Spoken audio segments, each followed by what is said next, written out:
Welcome, everyone. This is Danielle Mioli, one of the founders of Awakened, as well as your Chief Sales Officer. This is our second mindset session with Dr. Ona Love Brown. The first one had rave reviews. I learned something that night that I immediately implemented, and that was to honor myself. And I've been getting in more workouts in this last week than I have in a long time. And I took the time to get a massage. Haven't done that in 6 weeks. And my husband said, look, you're honoring yourself, and I'm just less stressed now. So I have to say that was a great takeaway for me. And never taught me that phrase. So I have it plastered on my phone now. I went on Google. I looked at Google Images for honoring yourself, and I found one, and I have it on my phone. So I'm reminded every day, what's my it's honoring myself. And also there are other things that I know you're going to share tonight that are going to be great takeaways. So looking forward to it. Thank you everyone for being on. I'm going to hand it over to Dr. Brown. Thank you so much, Danielle. I appreciate you. And thank you for being the rock star that you are and the powerful blessing that you are to so many. We appreciate you. And we're always sending you blessings to keep going and being the superwoman that you are. You inspire me. So without any further ado, I just want to welcome everyone tonight. We're so glad that you're on the call. Thank you for being a part of this. And we really want to bring you nuggets that can inspire you, that can encourage you, that can help you as you are growing and striving for that next level of greatness and power. So thank you for the great feedback, and also for not just listening and taking notes, but also implementing what you get immediately while it's fresh, while it's sharp in your mind, and you can definitely tap into it and begin to get the results that you want in your life. That's what we want for you. That's what we're believing for you, and you have everything you need in order to do it. All of the answers are inside of you. That's what I tell everyone that I work with. I say the answers are inside of you. It's just a matter of how we can begin to bring those answers out, how we can begin to remember who and whose we are, why we're here, how we can tap into that next level of what it is that we want for ourselves. And it's by being a part of calls like this. It's by making sure that you set aside time to love yourself, to honor yourself, to give yourself what you need to be at your greatest. So as you are striving and you're building and you're growing, one of the things that we're going to talk about tonight is the ability to check your vision. That's right, check your vision. Now, I'm sure most of us on here have been to go get our vision checked, and we've had an eye exam, and we've had to figure out the thing that happens, unfortunately, is to have to utilize glasses to see better, be it you have long vision or shorter vision. I forget the proper terms, but this is a new thing for me. I just stepped into it, and I've been here on this planet for quite some time. Had really, really great vision for years. Now it's a little challenged, but it's still pretty good.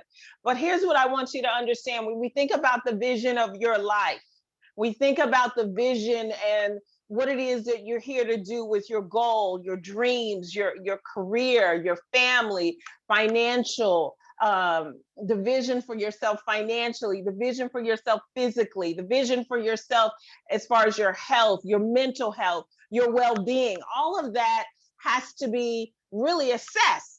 And oftentimes we don't think that, well, we had a vision maybe 10 years ago, 15 years ago, but it doesn't necessarily apply to where we are at this point, because we're constantly evolving, we're constantly growing.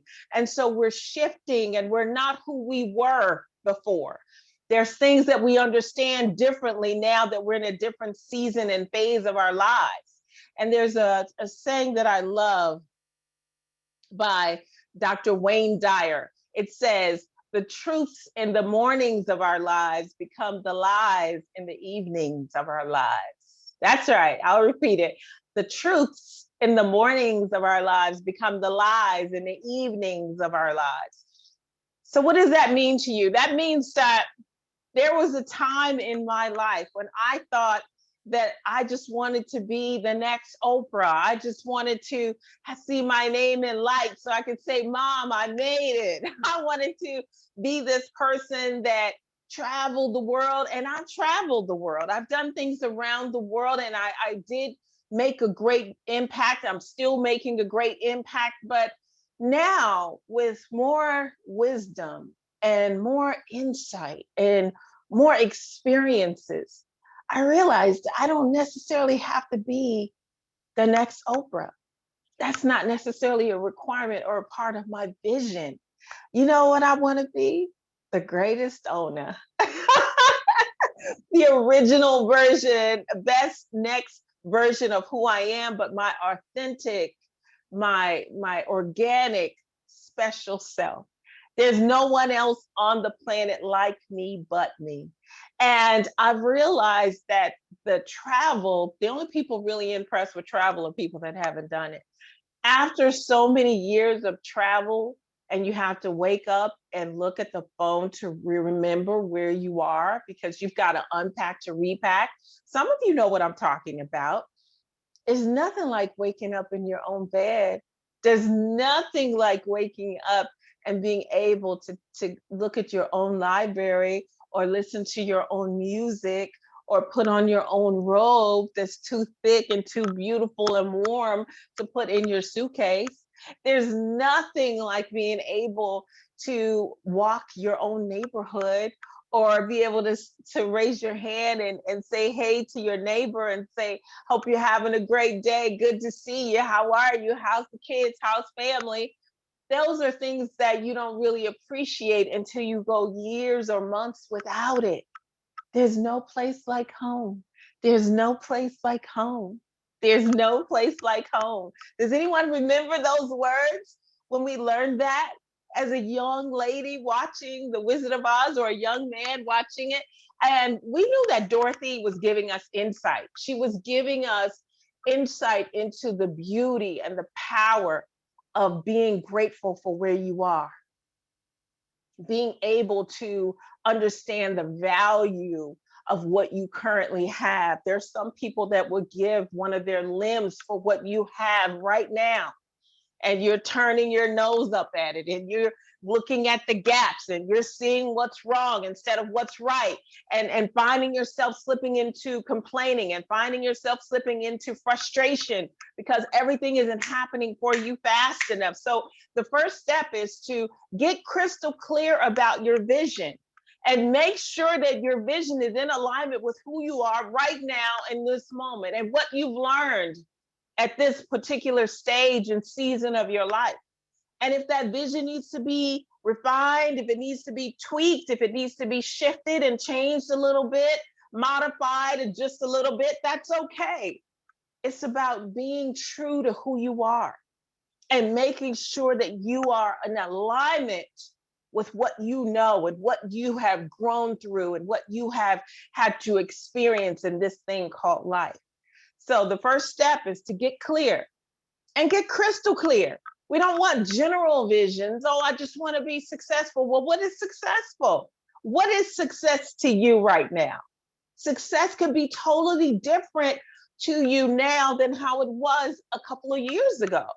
And so knowing what that looks like, are you spending more time with your children or your grandchildren? Are you spending more time with the elders in your family? Are you doing more work in the community? Are you doing more work in your church? Are you finding more time to write and to reflect? Are you taking time to get more in alignment with creating a better, healthier body? What is it that is in alignment with your vision, and how can you get crystal clear on what that consists of and what it looks like and what you actually want? What do you really want? So that takes us to the next step. Stop squinting. Stop squinting. A lot of us are squinting, right? Because we don't want to put our glasses on. Why? We don't want to accept the fact that we need the help of glasses. And if you are squinting in life and you're struggling through different aspects of your life, get the help that you need. My father's been saying for years, ask for help, not because you're weak, but because you want to remain strong. And ask for help and don't stop until you get it. I repeat it, ask for help, not because you're weak, but because you want to remain strong. And ask for help and don't stop until you get it. Most people won't ask for help. Why? Because of ego. Ego. What's ego? Edging God out. Most people won't ask for help because of pride. Pride cometh before a fall. So ask for help. It doesn't mean that you're weak. It doesn't mean that you're challenged or something wrong. It just means that you're in alignment with what you need and what you're good at, and then you're going to stay in your lane. I remember there was a woman that I met, and I had encouraged her to speak and coached with her around her message, and she wrote this book that I loved, and it was just one of those self-published that you kind of sell out of the trunk of your car and at events. I've done that plenty of times for years, and the title was I'll Never Forget It. Stay in your lane and soar with your strength, I think it was, if I'm not mistaken, something like that. And so, where are you squinting in your life? What are some things that you are making unnecessarily challenging for yourself? And it doesn't have to be, because all you have to do is get some help. Just, make it simple. Just get some help. I wish I had my glasses in here, but I don't know where they are. But as usual, I don't know where they are. But stop squinting and don't make things unnecessarily challenging for yourself. Set yourself up to win and think in terms of the different areas of your life where you can start to get the help that you need. If it's something like, okay, we know tax season is coming up quicker than you know, you're going to blink, it's going to be there. How many of you challenged with putting in all the things that you need and getting everything organized in order to be able to do your taxes? Well, what about having someone that's naturally organized, that loves numbers, that loves getting those things together, a bookkeeper, a friend that's their strength, that's what they do, a family member, and you say, hey, I would love to be able to pay you to help me with this. I don't know if this is a 2-hour project, a 4-hour project, a week project, but I need help. And I'm willing to ask for help, not because I'm weak, but because I want to remain strong. And that's what I want you to think about. Look at your life, see where it is that you might be squinting, see where it is that you may need some assistance, and don't be ashamed or afraid to ask for that help and get it. Why? Because you deserve it. You are worthy of help. And there are a lot of people that will take pride in helping you. They love to help others. They love to support a vision. They love to uplift others. And so you want to surround yourself with those type of people, because that's going to help. And there's going to be a way that you will be able to help them and support their vision.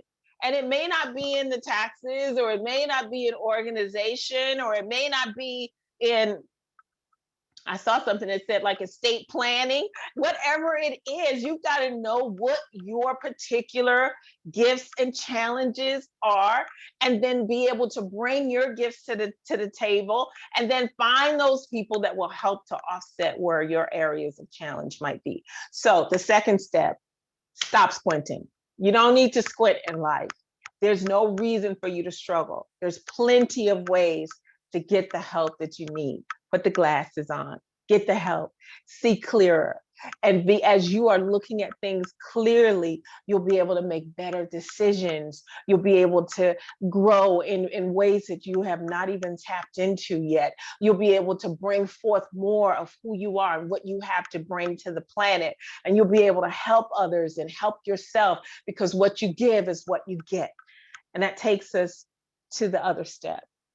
That is, as you are building and working on getting crystal clear with your vision, and you stop squinting, then it's about taking the time with your vision to bring in all of the intricate details, to bring in all of the different things that will make your vision tighter.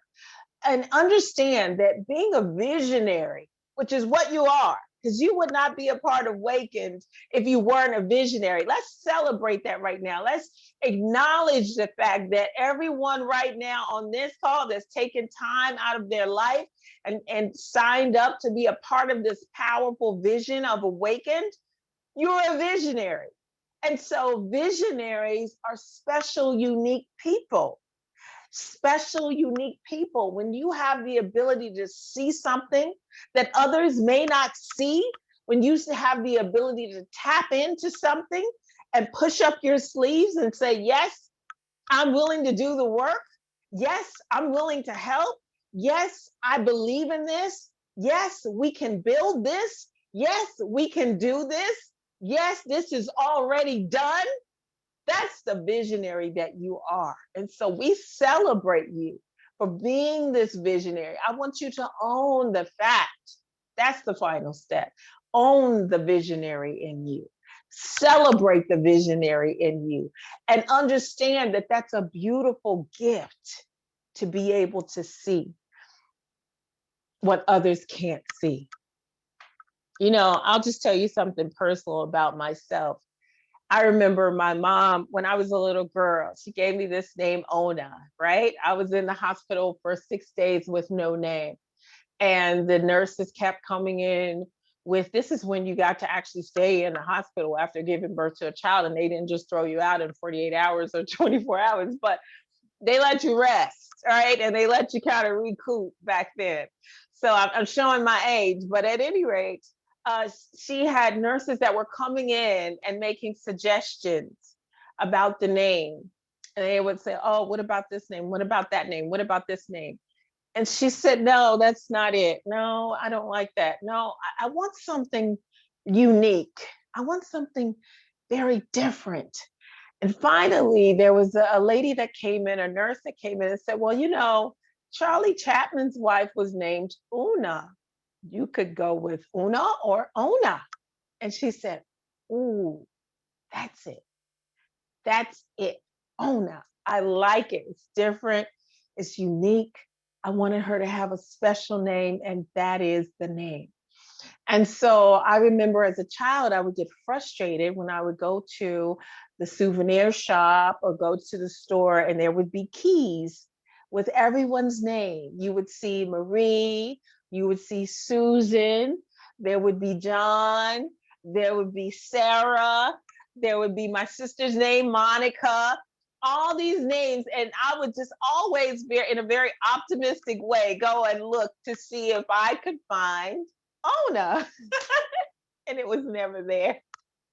Every single time I stood there going through all the keychains looking, and Ona was never there. So I would get frustrated and I would say, Mom, why did you give me this name? Why did you give me this different name? It's like there's no keychains for this name.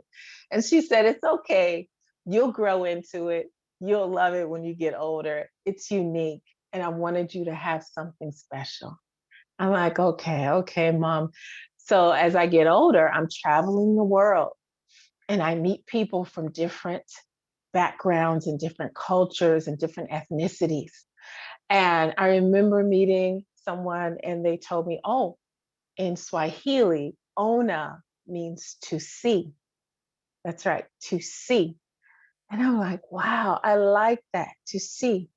And so I've often thought about the ability to be able to look at someone and see their potential and see their greatness and see their power.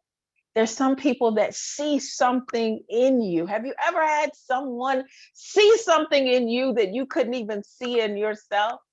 Have you ever looked at someone and said, wow, I wish this person could see this, their self as I see them?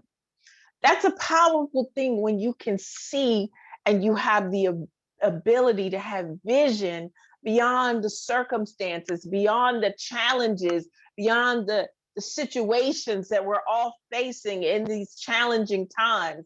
And you have something in you that's very powerful as a visionary. And so you can see it. If you can see it in your mind's eye, what is the saying? If you can conceive it, you can achieve it. So it's about being able to see it in your mind's eye first. So here's what I want you to do. This is your homework.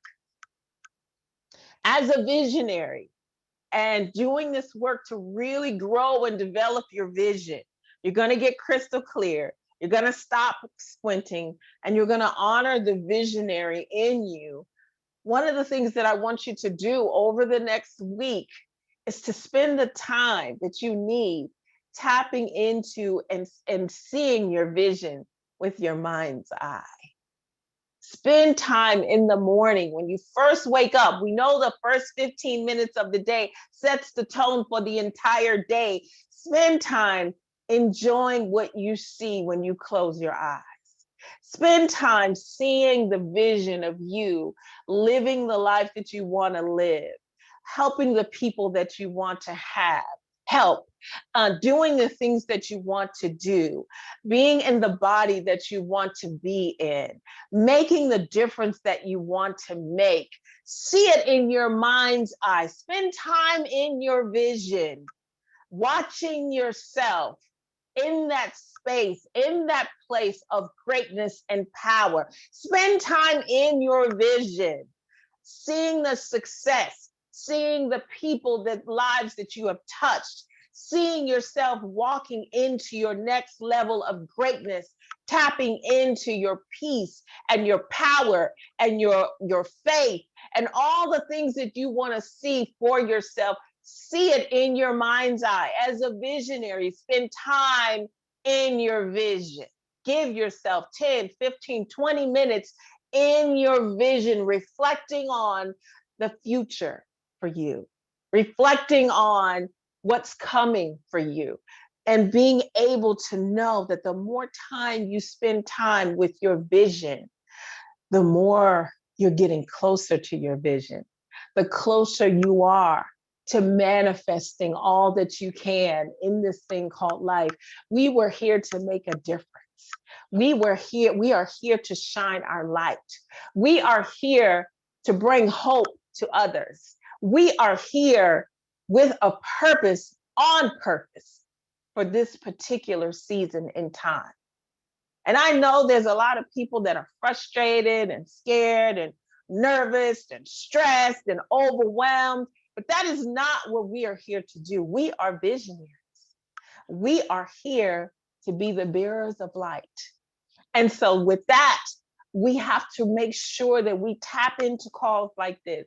We have to make sure that we surround ourselves with other visionaries. We have to make sure that we get crystal clear about where we see ourselves going and being and doing. We have to understand that it's up to us to stop squinting, and it's up to us to honor the visionary in ourselves, the visionary that we are designed to be.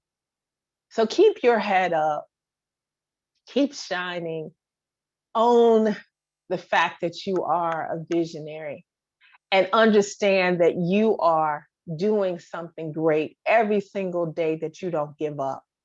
If you still have breath in your lungs and you are able to hear me, and you're still able to get out and make a difference and talk to people and uplift people and touch people with your light, with your gift, with your goodness, there's goodness in you, then I suggest that you do it. And you do it with a sense of urgency and understand that this is your moment in time. We thank you. Thank you for being who you are. And thank you for allowing us to be connected with you in this awakened family. Continue to shine and be your best. Thank you. I don't know what to do now. I don't know how to say goodbye. I don't know who's signing me out. So hopefully you all got something good. And let's see. Dawn entered the waiting room, admit. Let's see if that works. No? All right. Oops. Okay, I can see you guys saying thank you so much. Thank you so much. Thank you. Thank you. Much love. Much love. I wish I could open the line and maybe take a question or something, but oh, somebody said click leave. Okay, that's what I'll do. I'll click leave. Okay, love you. Blessing. We'll get better. We're going to get better. Charge it to our heads, not to our hearts. It's going to get better. Trust me. Okay. Thank you.